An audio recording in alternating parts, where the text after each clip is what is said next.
آمین۔ اب آئیے حضرات، میں بہت ہی تیزی کے ساتھ صدر اجلاس، صدر مشاعرہ حضرت علامہ مولانا ضیاء الرحمن صاحب قبلہ سے میں گزار ہوں کہ حضرت کرسی کتابت پر تشریف لائیں اور اپنے خطاب بے مثالی سے تمام تر حضرات کو محظوظ فرمائیں۔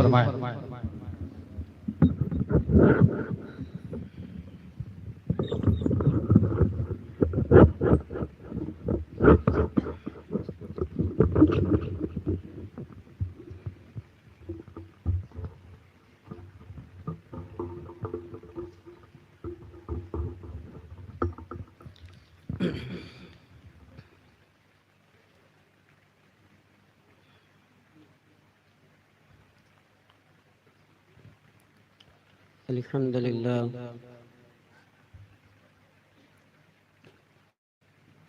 لله نحمده ونستعينه ونستغفره ونؤمن به ونتوكل عليه ونعوذ بالله من شرور أنفسنا ومن سيئات أعمالنا من يهد الله فلا مضل له ومن يضلل فلا هادي له ونشهد أن لا إله إلا الله وحده لا شريك له ونشهد أن سيدنا محمدا عبده ورسوله أما بعد فأعوذ بالله من الشيطان الرجيم بسم الله الرحمن الرحيم قل إن كنتم تحبون الله فاتبعوني يحببكم الله إلى آخر الآية۔ صدق الله مولانا العلي العظيم وبلغنا رسوله النبي الأمين الكريم ونحن على ذلك لمن الشاهدين والشاكرين والحمد لله رب العالمين۔ إن الله وملائكته يصلون على النبي يا أيها الذين آمنوا صلوا عليه وسلموا تسليما۔ پڑھیں اللهم على سيدنا وصفينا ونبينا وحبيبنا مولانا محمد وعلى آل سيدنا مولانا محمد وبارك وسلم۔ صلوا علیہ صلاۃ و سلام علیک یا رسول اللہ یا حبیب اللہ۔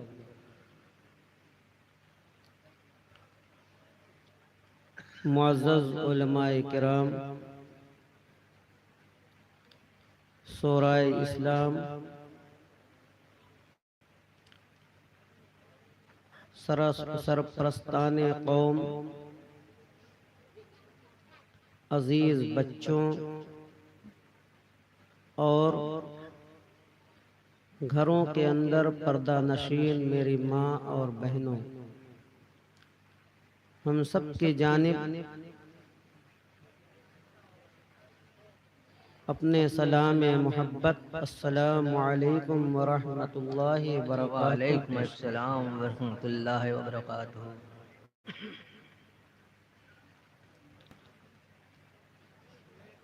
جشن عید میلاد النبی صلی اللہ تعالی علیہ وسلم کا انعقاد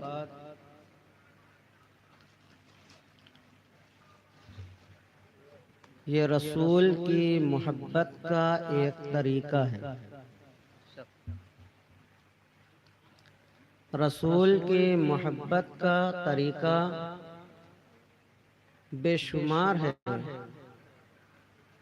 ان طریقوں میں ایک طریقہ اللہ کے مقدس رسول کا ذکر کرنا اور میلاد نبی کی محفل کو سجانا بھی محبت کا طریقہ ہے۔ اسی توسط سے جس آیت پاک کی تلاوت کا شرف حاصل کیا، اللہ تبارک و تعالی اپنے مقدس کلام کے اندر ارشاد فرماتا ہے قل ان کنتم تحبون اللہ۔ اللہ تبارک و تعالی فرماتا ہے کہ لوگوں اگر مجھ سے محبت کا دعویٰ کرتے ہو، اگر رب سے محبت کرتے ہو تو رسول کی اتباع کرو۔ ایک معنی یہ بھی ہے میری محبت کا دعویٰ کرتے ہو تو رسول سے محبت کرو۔ سبحان اللہ سبحان اللہ۔ اللہ رب تعالیٰ اس محبت، اس اتباع کا یہ اجر عطا کرے گا کہ تمہارے گناہوں کو رب تعالیٰ مٹا دے گا۔ رب تعالیٰ تمہارے گناہوں کو مٹا دے گا، اور بندے خدا چاہتا ہی یہی ہے کہ رب میرا پاک ہے، رب میرا پاک ہے، رب کی کتاب قرآن عظیم پاک ہے، اس کا رسول پاک ہے، اس کا دین پاک ہے، یہ مسلمان گناہ لے کر کیوں جائے؟ یہ مسلمان اپنے جسموں کے ساتھ گناہ کیوں لے کر جائے گا؟ رب کی محبت، رسول کی اطاعت کے طریقے پر چل کر ہم اپنے گناہوں کو مٹا کر ہم اس رب کی بارگاہ میں پہنچیں گے جس کا رسول پاک، جس کی کتاب پاک اور جو خود پاک ہے۔ جب رب کی بارگاہ میں ہم پہنچیں گے وہ پاکیزہ جنت ہمارے حوالے ہے۔ سبحان اللہ سبحان اللہ۔ اللہ تبارک و تعالی نے جو ارشاد فرمایا کہ مجھ سے محبت کرنے کا دعویٰ کرتے ہو، محبت کا دعویٰ ہر انسان کرتا ہے۔ ہر انسان یہ کہتا ہے کلمہ لا الہ الا اللہ پڑھنے والا کہ ہم اپنے رب سے بھی محبت کرتے ہیں اور اپنے رسول سے بھی محبت کرتے ہیں، اور جو یہ دعویٰ نہ کرے وہ مومن ہی نہیں ہے۔ جو دعویٰ نہ کرے کہ میں رسول سے محبت نہیں کرتا وہ مومن ہی نہیں ہے۔ جب مومن ہی نہیں ہے تو اس کے لیے تمام اللہ کی نعمتیں اسے اس قابل نہیں ہے کہ اسے جنت میں پہنچا دے۔ اللہ کی نعمتیں تو ہیں، اس کے ساتھ دنیا میں اس کے فائدے تو اٹھائیں گے لیکن اس کا فائدہ آخرت میں کچھ نہیں ملے گا۔ بے شک۔ جو ان کا فائدہ اٹھانے والے ہیں وہ نعمت ہے، رب کی محبت بھی ہے، رسول کی محبت بھی ہے۔ سبحان اللہ سبحان اللہ۔ اب یہ رب کی محبت، رسول کی محبت کیسی ہونی چاہیے؟ محبت کا دعویٰ تو ہر انسان کرتا ہے، لیکن ان محبت میں ثابت قدم کون اترتا ہے؟ تاریخ کی کتابوں کا، احادیث کا مطالعہ کرو تو معلوم ہوتا ہے کہ کیسے لوگوں نے رب کی محبت میں اور اللہ کے مقدس رسول کی محبت میں کیا کر گئے۔ یہ تاریخ اپنے اندر ایسا ہنر بنا کر چمکا دیے، ہر مومن کی عظمتوں کو پکار رہی ہے کہ دیکھو یہ لوگ محبت کر کے گئے ہیں، ان کے مقدس محبتوں کو اپنے سینے میں جما لو۔ یہ ان کی محبتوں کے تقاضے میں اللہ رب تعالیٰ تمہیں اتنا ہی محبت کرے گا کہ اللہ رب تعالیٰ تمہارے گناہوں کو مٹا دے گا۔ محبت کیسے کرنی ہے؟ آج سب سے پہلے آؤ ذرا اپنی ان ماں بہنوں کی بارگاہ میں جو دین پر عمل کرنے والی زبانی کیا کرتی ہیں، لیکن آؤ قدم جماؤ ان صحابیہ پر جنہوں نے اپنا سب کچھ قربان کیا ہے۔ ایک جنگ ہو رہی ہے، اللہ کے مقدس رسول صلی اللہ تعالی علیہ وسلم اس مبارک جنگ میں خود شامل ہیں، صحابہ اکرام بھی اس جنگ میں شامل ہیں۔ یہ فضا سے آواز آتی ہے کہ اللہ کے مقدس رسول صلی اللہ تعالی علیہ وسلم شہید ہو گئے۔ یہ خبر سنتے ہی صحابہ کرام کے بھی پیر اکھڑ جاتے ہیں. ایک محبت تھی، جب میرا رسول نہیں تو پھر یہ جنگ کرنے سے فائدہ کیا؟ پھر یہ جنگ کرنے سے فائدہ کیا؟ او صحابیہ اپنے گھر سے چلتی ہیں، یہ پوچھتی ہیں میرے رسول کے حالات کیا ہیں، میرے رسول کیسے ہیں؟ خبر لگتی ہے کہ تیرا بھائی جنگ میں شہید ہو گیا ہے. پڑھتی ہیں ان اللہ مع الصابرین، اے اللہ رب تعالیٰ ان کے ساتھ ہے جو پروردگار عالم کی رضا پر راضی رہ جاتے ہیں، جو صبر کرتے ہیں اللہ رب تعالیٰ ان کے ساتھ رہتا ہے. یہ پکارتی ہیں اور کہتی ہیں انا للہ و انا الیہ راجعون. پھر آگے بڑھتی ہیں، صحابی رسول سے پوچھتی ہیں بتاؤ میرے رسول کیسے ہیں؟ آواز آتی ہے تیرا شوہر شہید ہو چکا ہے. کہتی ہیں انا للہ و انا الیہ راجعون. آگے بڑھتی ہیں، پھر وہ پوچھتی ہیں کہ میرے رسول کا حال کیا ہے؟ پھر آواز آتی ہے تیرا باپ شہید ہو چکا ہے. پڑھتی ہیں انا للہ و انا الیہ راجعون. بڑھتی جاتی ہیں، باپ شہید ہو جاتا ہے، شوہر شہید ہو جاتا ہے، بیٹا شہید ہو جاتا ہے، لیکن ایک کی خبر نہیں ہوتی ہے کہ میرے رسول کی حال کیا ہے. معلوم ہوتا ہے میرے رسول ابھی زندہ ہیں، انہیں کوئی آنچ نہیں آتی ہے، رب کا شکر ادا کرتے ہیں اور اپنے شوہروں کے لیے، اپنے شوہر کے لیے، اپنے باپ کے لیے، اپنے بیٹے کے لیے دعائیں خیر کرتی ہیں. یہ ہے محبت رسول کہ سب کچھ قربان ہو جائے، حرف شکایت نہیں آتی ہے، لیکن رسول کی پرواہ سب سے زیادہ ہے. یہ عشق محبت ہے، عشق رسول کی محبت ہے، صرف دعویٰ نہیں ہے بلکہ میدان جنگ میں دکھلا دیا. محبت سب سے زیادہ کس کی ہے؟ باپ شہید ہو رہا ہے، انسان کو سب سے زیادہ اپنے اولاد کی محبت ہوتی ہے، سب کچھ قربان کر دیتا ہے اپنی اولاد کو.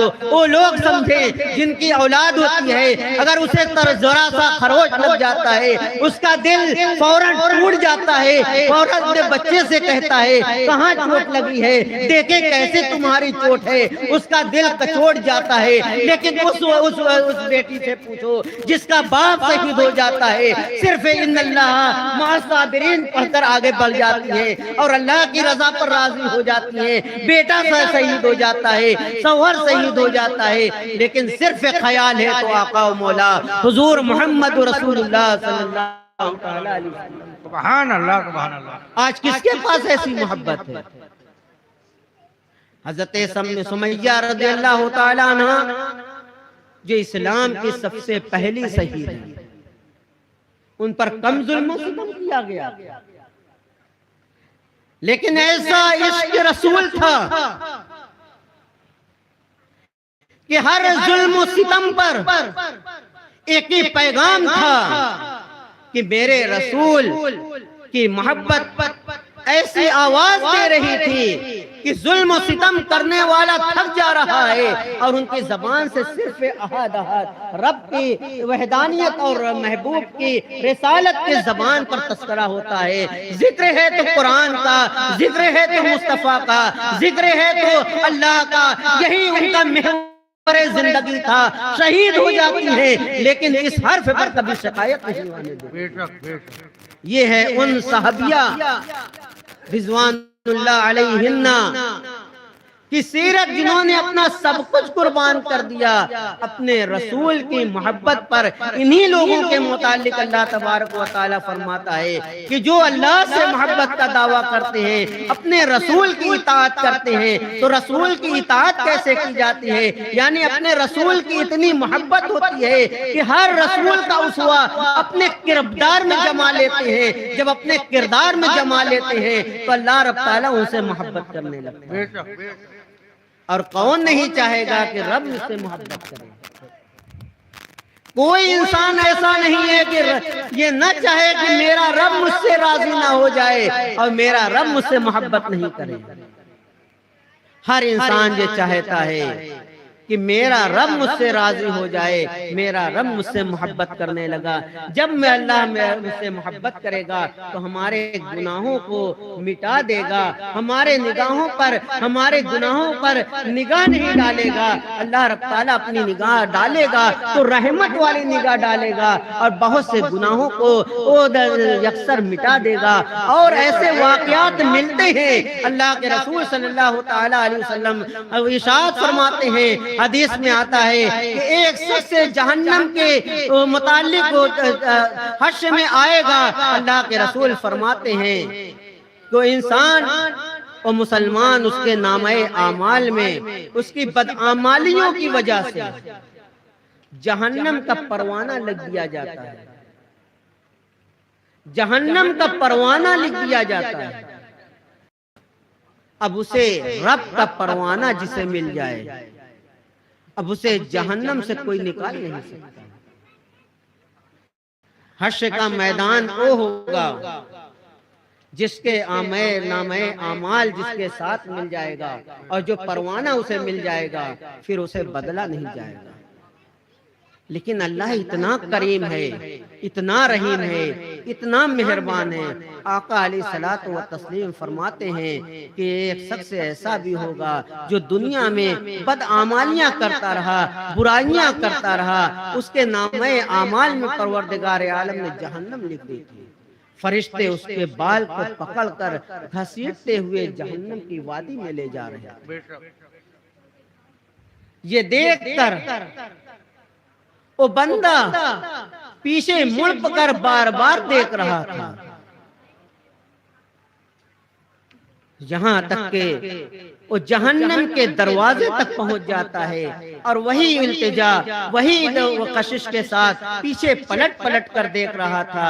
رب کا حکم ملتا ہے، اے فرشتوں ٹھہرو، اس بندے کو میرے پاس لے کر آؤ، آخر اس کا منشا کیا ہے، اس کی چاہت کیا ہے، اس سے یہ مانگنے والا کیا ہے۔ بارگاہ رب میں اسے پیش کیا جاتا ہے۔ رب پوچھتا ہے، اے بندے بد خدا، بتا تو کیوں بار بار پیچھے مڑ کے دیکھ رہا ہے؟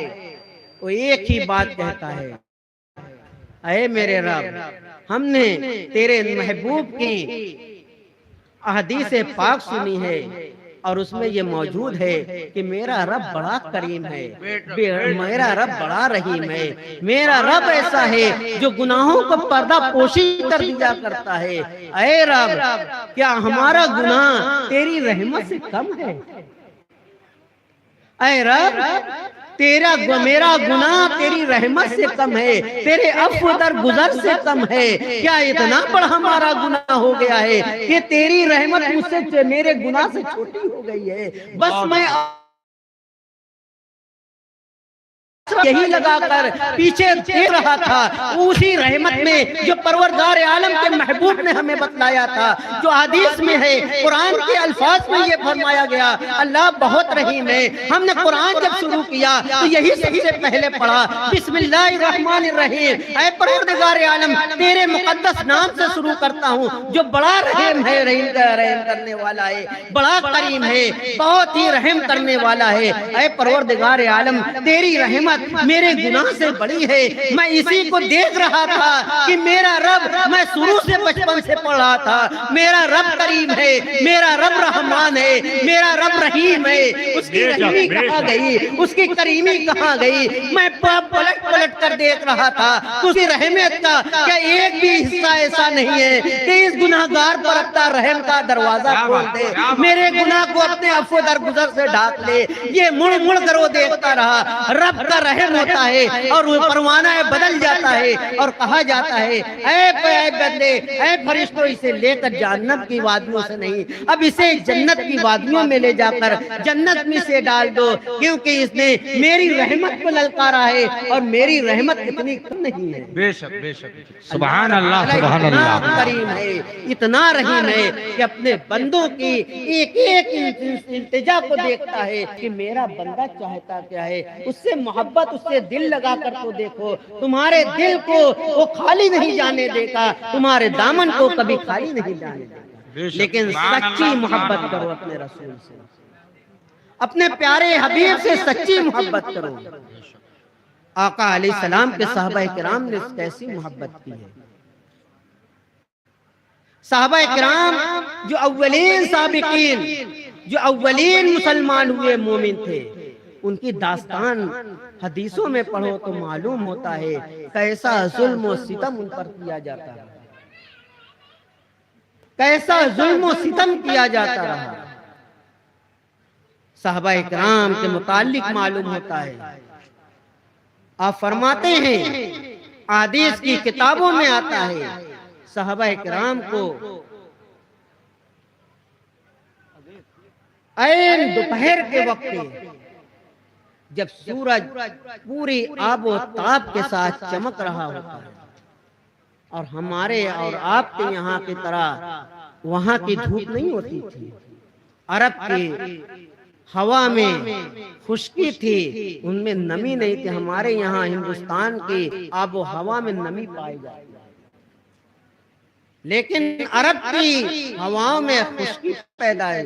مثال کے طور پر جو لوگ حجاج کرام حج میں گئے ہوں گے ایک چیز کا اندازہ کیے ہوں گے، ہمارے یہاں پسینہ ہوتا ہے تو پوری داغ پڑ جاتی ہے، پورے کپڑے میں داغ پڑ جاتی ہے، لیکن پورے انسان عرب کے اندر جائے گا پورا انسان سرابور پسینے سے ہو جاتا ہے، جہاں دھوپ کا کوئی حالت نہیں ہے۔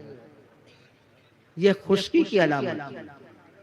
جب تمازت اتنی بڑھ جاتی تھی اور پتھر اور ریت آگ کی طرح جلنے لگتا تھا، وہ صحابہ کرام جو شروع میں ایمان لائے تھے، ان ایمان کو بدلنے کے لیے، دائرے اسلام سے ہٹانے کے لیے انہی پتھروں پر لٹا دیا کرتے تھے، جب تک ان کے بدن کی گرمیوں سے عود ٹھنڈا نہیں ہو جاتا تب تک انہیں اٹھاتے نہیں تھے۔ کسی صحابی رسول کو ان کے گلوں میں رسی ڈال کر کھینچا کرتے تھے، کسی کو آگ میں لٹا دیا کرتے تھے، کسی پر اتنا ظلم و ستم کیا کرتے تھے پورا جسم لہو لہان ہو جایا کرتا۔ لیکن ان صحابہ کرام سے پوچھو کہ انہوں نے رب سے، رسول سے کیسی محبت کی تھی، اپنے رسول سے ایسی محبت کی تھی، اتنا ظلم و ستم برداشت کرتے ہوئے بھی کبھی ان کی زبان پر ایک لفظ رسول کے خلاف نہیں نکلتا ہے، دین اسلام کے خلاف نہیں نکلتا ہے، اور ہر وقت جب ان سے کہا جاتا ہے اپنے دین میں واپس آ جاؤ، ان کی زبان پر یہی ہوتا تھا، اشہد ان لا الہ الا اللہ واشہد ان محمدًا عبدہ ورسولہ، میں اس رسول پر ایمان لایا ہوں جو میں دلدل میں تھا، ظلمت میں تھا، اندھیرے میں تھا، اس اندھیرے سے نکال کر ہمیں ایک نئی زندگی دی ہے، وہ زندگی جو منور ہے، جو زندگی کو روشن کرنے والی ہے، وہ تاریکی سے نکال کر اجالے میں لانے والی زندگی ہے، جو گمراہیت کے دلدل میں پھنسی ہوئی زندگی تھی اس زندگی سے نکال کر ہمیں ایک بہترین زندگی دی ہے۔ اس زندگی کو ہم شکرانے کے طور پر اپنے رسول سے اتنی محبت کرتے ہیں، تم ظلم کی انتہا کر دو لیکن ہمارے رسول کی وہیں سے محبت کی ابتدا ہوتی ہے۔ بے شک بے شک کتنی محبت کرتے تھے صحابہ کرام، آج تو ان محبتوں کا صرف مذاق اڑایا جاتا ہے، آج صرف دعویٰ کیا جاتا ہے کہ ہم رسول سے محبت رکھتے ہیں اور خدا سے محبت رکھتے ہیں۔ رسول سے محبت صحابہ کرام نے کی ہے، ان کی پوری سیرت کو پڑھو تو اللہ کے رسول صلی اللہ تعالی علیہ وسلم کی کوئی بھی طریقہ ان سے چھوٹا ہوا نہیں تھا۔ بے شک ایک مثال کے طور پر صحابہ کرام رسول پاک صلی اللہ تعالی علیہ وسلم کو دتون کرتے ہوئے، مسواک کرتے ہوئے دیکھتے تھے، ان سنتوں پر فوراً عمل پیرا ہو جاتے تھے۔ بے شک بڑی بڑی نیکیاں تو الگ ہیں، چھوٹی چھوٹی نیکیوں کو اپنے حرز جان بنایا کرتے تھے۔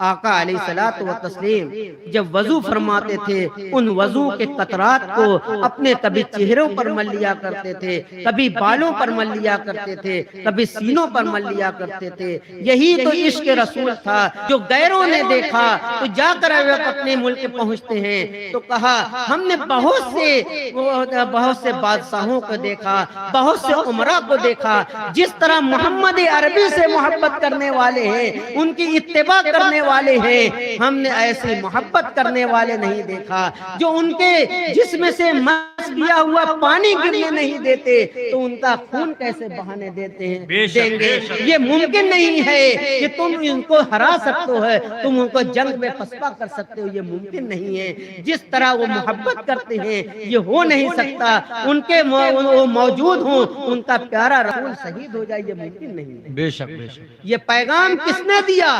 صحابہ کرام نے اپنی سیرت سے دیا، وہ کہہ کر نہیں کہ ہم رسول سے محبت کرتے ہیں، ہم رسول سے عشق کرتے ہیں، انہوں نے اپنے سیرت سے پیغام دیا۔ اور جب غیر جا کر دیکھا ہے کہ ان کے رسول کی اتنی تعظیم ہے، اتنا ادب و احترام ہے، تو جا کر اپنے ملک میں کہتا ہے کہ کوئی ایسا، ہم نے بہت سے ملکوں میں گئے ہیں، ان کے بادشاہوں کو دیکھا ہے، ان کے عمرا کو دیکھا ہے، ان کے حکما کو دیکھا ہے، لیکن جیسی تعظیم محمد عربی صلی اللہ تعالی علیہ وسلم کے ان غلاموں نے کی ہے، ایسی تعظیم کسی نے نہیں کی ہے۔ اے نوجوان ساتھیوں، یہ رسول کی محفل ہے، بڑے ادب کا مقام رہتا ہے، اس میں ادب سے بیٹھو اور برداشت کا مادہ پیدا کرو، برداشت کا مادہ پیدا کرو۔ ہم کہتے ہیں ہم عاشق رسول ہیں، عاشق اہل بیت ہیں۔ عشق رسول کہ ایک مثال یہ بھی ہے کہ اپنے ہم مقابل سے صبر کریں۔ یہی تو ہے ہمارے یہاں جو سب سے بڑی خامی ہے، ہم نے رسول کی سیرت کو پڑھنا چھوڑ دیا۔ بے شک، سچ ہے سچ ہے۔ ہم صرف دعوی محبت تو کرتے ہیں لیکن سیرت مقدسہ سے بہت دور چلے گئے۔ آقا علیہ الصلوۃ والتسلیم کو جو پیغام ہے وہ یہ ہے کہ اپنے غصے کو پی جانا، اپنے غصے کو پی جانا۔ یہ سب رسول اعظم صلی اللہ تعالی علیہ وسلم کی عظیم تعلیموں میں سے ایک تعلیم یہ بھی ہے۔ آج ہم محبت رسول کا دعویٰ تو کرتے ہیں لیکن ہم محبت رسول سے بہت پیچھے ہو چکے ہیں۔ سچ ہے۔ رسول کی محبت صرف یہ نہیں ہے کہ ہم صرف چرچا کریں کہ ہم رسول سے محبت کرتے ہیں، ہم رسول سے عشق کرتے ہیں، ہم رسول کو بہت چاہنے والے ہیں۔ یہ محبت صرف زبانی ہے، ہماری جو زبانی نہیں بلکہ ہماری کرداری اور عملی ہونی چاہیے۔ اور عملی اور کرداری محبت کو صحابہ کرام نے عمل کر کے دکھلایا۔ آج بھی اسی محبت کی ضرورت ہے، آج بھی انہی محبت کی ضرورت ہے۔ ظاہری زندگی سے زیادہ عمل کے اندر اللہ کے رسول کی محبت، اور محبت کا طریقہ یہ ہے کہ ان کی سیرت کو، ان کے اطوار کو، ان کے طور طریقے کو اپنی زندگی کے اندر اپنا لو، اپنی زندگی کے اندر اپنا لو۔ یہی اللہ کے رسول کی محبت ہے۔ اللہ تبارک و تعالی فرماتا ہے قل ان کنتم تحبون اللہ، اے لوگوں اگر تم مجھ سے محبت کرنے کا دعویٰ کرتے ہو، مجھ سے عشق کرنے کا دعویٰ کرتے ہو تو میرے رسول کی اطاعت کرو۔ بے شک، میرے رسول کی اطاعت کرو، اللہ رب تعالیٰ خود تم سے محبت کرنے لگے گا۔ اللہ کے رسول صلی اللہ تعالی علیہ وسلم کی اطاعت کیا ہے؟ اطاعت رسول، اللہ کے رسول نے جو کچھ فرما دیا اس پر عمل کر جانا، یہی ہے رسول کی محبت۔ ہم لوگ سب سے زیادہ کن سے محبت کا دعویٰ کرتے ہیں؟ رسول کے بعد آل رسول سے سب سے زیادہ محبت، اور ہونا بھی چاہیے۔ یہ ایمان کی اساس ہے، ایمان کی بنیاد ہے۔ رسول کے بعد اگر زمین پر کوئی ہے تو وہ آل رسول ہے۔ بے شک بے شک۔ کیونکہ ان کی محبت صحابہ کرام پر بھی فرض تھی، صرف ہم ہی پر نہیں تھی، صحابہ کرام پر بھی تھی ان کی محبت۔ تو رسول کے بعد سب سے زیادہ جن لوگوں سے محبت کی ہے وہ اہل بیت اطہار ہیں۔ اہل بیت اطہار کی ہم سیرت کو پڑھیں تو سمجھ میں آتا ہے کہ مروان یہ امت کا سب سے بدبخت انسان تھا، امت کا سب سے بدترین انسان تھا، جو بہت سے نظام اسلام کو بگاڑنے میں اس کا بہت بڑا ہاتھ تھا۔ امام حسن علیہ السلام، امام حسین علیہ السلام مسجد نبوی میں، اس مسجد میں جس مسجد کو پیارے آقا حضور محمد رسول اللہ صلی اللہ تعالی علیہ وسلم نے اپنے ہاتھوں سے بنایا، چند باتوں آپ سے گزر، یعنی سیرت مقدسہ اگر ان سے سیکھنا ہے تو رسول کی سیرت پر چلنے والے سب سے زیادہ اہل بیت اطہار تھے۔ اللہ کے مقدس رسول صلی اللہ تعالی علیہ وسلم کی بنائی ہوئی یہ مسجد، اور اس مسجد کا ادب و احترام بہت ہے۔ یہاں جس طرح 50,000 نیکیاں ایک عبادت کرنے پر ملتی ہے، ایسے ہی گناہ بھی ہے۔ یہاں کوئی گناہ کرو گے تو ایسے ہی اس پر عذاب بھی ہے۔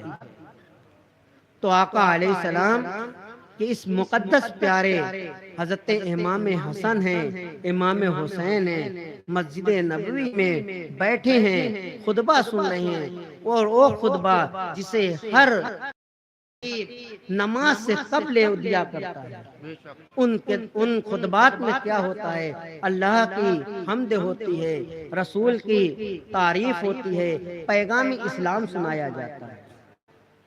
انہی پیغام اسلام میں اس مروان زمانہ نے، اس مروان وقت نے اللہ کے مقدس رسول کے پیارے داماد، آپ کے سب سے چہیتے صحابی حضرت علی مرتضی رضی اللہ تعالی عنہ کو گالی دیا،